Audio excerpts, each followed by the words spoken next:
और चलिए मेहमानों से आपको रूबरू करा देते हैं। खास मेहमान हमारे साथ मौजूद हैं। मीनाक्षी शर्मा, प्रवक्ता भारतीय जनता पार्टी, हमारे साथ हैं। मीनाक्षी जी, बहुत स्वागत है आपका। दिनेश वच्छवान जी हैं जो कि भारतीय जनता पार्टी से हैं। दिनेश जी, आपका बहुत स्वागत है। बालकिशन यदुवंशी जी, प्रवक्ता कांग्रेस से हमारे साथ हैं, उनका बहुत स्वागत है। निरंजन पोद्दार जी हमारे साथ, राजनीतिक विश्लेषक, निरंजन जी का भी बहुत स्वागत है। निरंजन पोद्दार जी, दिल्ली में जो पॉलिटिक्स हो रही है, पानी को लेकर जो हाहाकार मचा हुआ है, ये कोई एजेंडा फिक्स है क्या? क्या आपको नजर आ रहा है इसके पीछे?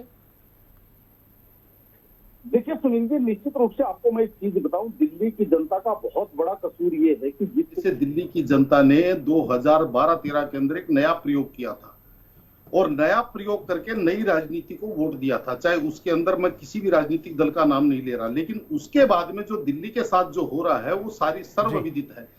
क्योंकि जब भी कोई दिल्ली के अंदर कोई समस्या उत्पन्न होती है, चाहे वो कोरोना काल के टाइम ऑक्सीजन की समस्या हो, चाहे सर्दियों के अंदर पोल्यूशन की समस्या हो, चाहे बारिशों के अंदर बाढ़ की समस्या हो, जल भराव की समस्या हो, और चाहे गर्मियों के अंदर पीने के पानी की समस्या हो, केवल उस समस्या का निदान जो है वो प्रेस कॉन्फ्रेंस से होता है। चाहे वो प्रेस कॉन्फ्रेंस इधर की हो, चाहे प्रेस कॉन्फ्रेंस उधर की हो। देखिए, जिस टाइम जब वोट मांगा जाता है तो उस टाइम ये कहा जाता है कि हमने इतने अभूतपूर्व काम कर दिए, लेकिन वास्तविकता ये है सुनील जी, केवल और केवल काम का मामला ये है कि जैसे अगर आज पानी के संकट की बात करें तो मुझे एक बात बताइए, ऐसा तो नहीं है कि मई जून जुलाई की पहली बार देश के अंदर आया है या कोई ये आपदा है? क्योंकि गर्मियों का मौसम है, हर वर्ष आता है।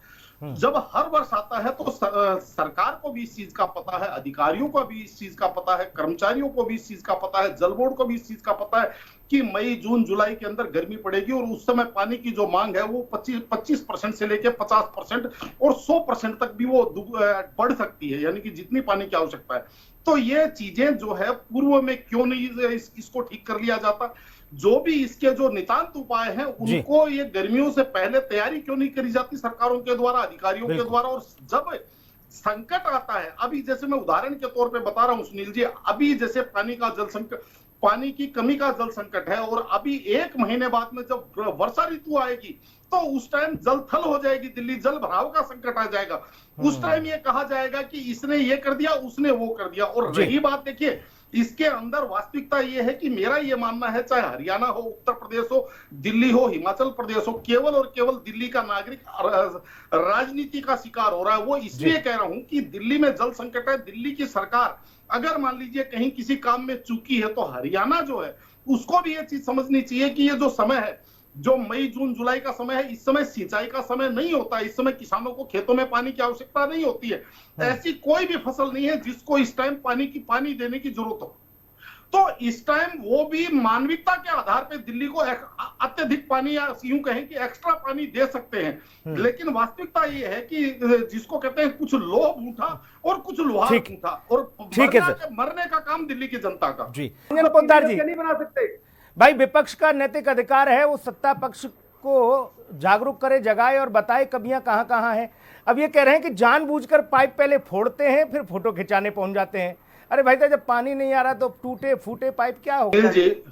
सुनील जी, केवल टीवी और प्रेस कॉन्फ्रेंस पे ये बात कह देने से मेरे हिसाब से ये बात पूरी नहीं हो जाती। भाई, आपने तो 1.25 लाख कैमरे लगाए हैं ना, फिर उन सीसीटीवी कैमरों के अंदर जो पाइपलाइन फोड़ते हुए उनके ऊपर मुकदमा दर्ज करवाइए। वो तो सरकारी संपत्ति को नुकसान माना जाएगा, वो तो देशद्रोह के दायरे में आएगा। आप मुकदमा दर्ज करवाइए, पुलिस में FIR दर्ज करवाइए, केवल बयान आकर के। देखिए सुनील जी, निश्चित रूप से मैं आपको बताऊं, मुझे कहने में कोई संकोच नहीं, जिस तरीके से हरियाणा को आदेश दिया गया कि भाई आप 1050 क्यूसेक पानी छोड़िए, और उसके बाद में दिल्ली सरकार ने भी ये माना है कि हरियाणा 1050 क्यूसेक पानी नहीं छोड़ रहा है, 950 क्यूसेक पानी उन्होंने हमारे को दिया। अब आप मुझे एक बात बताइए, अगर 1050 क्यूसेक में से आपकी बात मान लेते हैं 950 क्यूसेक आपको मिला है तो थोड़ी सी कमी जरूर रहेगी, लेकिन हाय तो बात तो नहीं मचेगी ना, थोड़ी सी कमी रहेगी।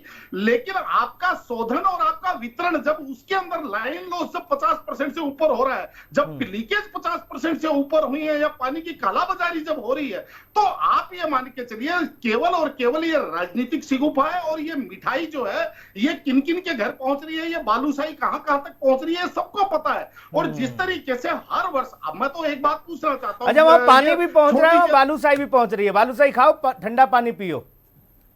नहीं नहीं, पानी के लोगों का पानी चोरी कर करके जो टैंकर माफिया हैं या जो राजनीतिक माफिया हैं, जो विधायक हैं, जो निगम पार्षद हैं, उनके घर पे सबकी शेयरिंग हो रही है बालूशाही की। सबके घर सबका वो मीठा हो रहा है, आपको मैं बता रहा हूं। रंजन पोद्दार जी, जी भाई सबसे बड़ा कारण आज समझ में आया, मीनाक्षी जी ने बहुत बल देकर पूरे इस चर्चा में बताया कि रमेश बिधूड़ी ने कांच तोड़ा, दफ्तर फोड़ा, इसलिए जल संकट पैदा हुआ है।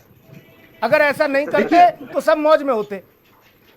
देखिए सुनील जी, मैंने आपको अपने प्रारंभ में ही बताया था कि वास्तविकता ये है कि जनता की परवाह कोई नहीं कर रहा, केवल क्षुद्र राजनीति हो रही है। और क्षुद्र राजनीति का सबसे बड़ा फलसफा ये है कि हम एक प्रेस कॉन्फ्रेंस कर देंगे, हम आरोप प्रत्यारोप की राजनीति चालू कर देंगे, जनता उस चीज के अंदर फंस जाएगी, टीवी पे ट्विटर के ऊपर इनके ऊपर लोगों को पानी बांट देंगे, और वैसे जो है जनता सूखे बर्तनों से, मैं तो कह रहा हूं आज की तारीख में सुनील जी ये हालत हो रही है कि दिल्ली के अंदर नलों से पानी नहीं, नैनों से पानी आ रहा है। और जो दिल्ली की बेशर्म राजनीति है वो शर्म के मारे पानी पानी हो रही है, चाहे लोगों को पानी मिले चाहे नहीं मिले, लेकिन ये जो राजनीति है ये पानी पानी हो रही है, लेकिन किसी को। और धन्यवाद चर्चा में जुड़ने के लिए आप सभी मेहमानों का बहुत शुक्रिया। खास कार्यक्रम में इतना।